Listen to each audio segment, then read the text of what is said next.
ഇത് New Zealand visa. വെറും വിസയല്ല, fake visa. നമ്മുടെ ഒരു ഫോളോവർ കഴിഞ്ഞ ദിവസം പുള്ളിക്ക് വന്നൊരു വിസ വെരിഫൈ ചെയ്യാനായിട്ട് എനിക്ക് അയച്ചു തന്നൊരു കോപ്പിയാണിത്. നമ്മുടെ നാട്ടിൽ ഒരുപാട് ഏജൻസികൾ ഇതുപോലെ ഫേക്ക് വിസ കൊടുത്ത് നമ്മുടെ പണം തട്ടിയെടുക്കുന്നുണ്ട്. എന്നാൽ ഞാൻ ഇനി പറയാൻ പോകുന്ന കാര്യങ്ങൾ ശ്രദ്ധിച്ചാൽ ഒരിക്കലും അവർക്ക് നിങ്ങളുടെ പണം തട്ടിയെടുക്കാൻ സാധിക്കില്ല. വീഡിയോ സേവ് ചെയ്ത് വെച്ചോ, ഉപകാരപ്പെടും. ന്യൂസിലൻഡിലെ കമ്പനികൾ പൊതുവെ അവരുടെ ജോബ് വേക്കൻസികൾ പുറത്ത് ഒരു ഏജൻസിയെയോ ഒരു ഏജന്റിന്റെയോ കയ്യിൽ ഏൽപ്പിക്കാറില്ല. മറിച്ച് കമ്പനി നേരിട്ടാണ് സ്റ്റാഫുകളെ റിക്രൂട്ട് ചെയ്യുന്നത്. അതുപോലെ തന്നെ ന്യൂസിലൻഡിലെ ഏത് കമ്പനിയിലേക്കുള്ള ജോബ് വേക്കൻസിയിലേക്കാണ് നിങ്ങളെ എടുത്തിരിക്കുന്നത് അല്ലെങ്കിൽ നിങ്ങൾ അപ്ലൈ ചെയ്യാൻ പോകുന്നത് എന്നുള്ള വിവരം നിങ്ങളുടെ ഏജൻസി അല്ലെങ്കിൽ നിങ്ങളുടെ ഏജന്റ് നിങ്ങളോട് പറയുന്നില്ല എന്നുണ്ടെങ്കിൽ 100% ഉറപ്പിച്ചോ അതൊരു മുട്ടൻ തട്ടിപ്പാണ്.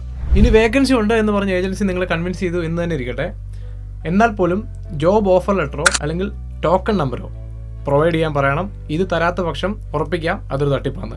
തട്ടിപ്പിനിരയാകാതിരിക്കാൻ താഴെ കാണുന്ന ഈ നമ്പറിൽ വിളിച്ചു കഴിഞ്ഞാൽ ഇമിഗ്രേഷൻ ഓഫ് ന്യൂസിലൻഡുമായിട്ട് നിങ്ങൾക്ക് ലോകത്തിൻ്റെ ഏത് കോണിൽ നിന്ന് വരുന്ന സംസാരിക്കാൻ സാധിക്കും. കയ്യിരിക്കുന്ന ക്യാഷ് തട്ടിപ്പുകാർക്ക് കൊടുക്കുന്നതിന് മുന്നേ ഞാൻ ഈ പറഞ്ഞ കാര്യങ്ങളൊക്കെ ഒന്ന് ശ്രദ്ധിക്കൂ. വീഡിയോ ഇഷ്ടപ്പെട്ടാൽ ഫോളോ ചെയ്യാൻ മറക്കണ്ട. This is RJ Godwin, the migrator Mallu. Hi fight all souls.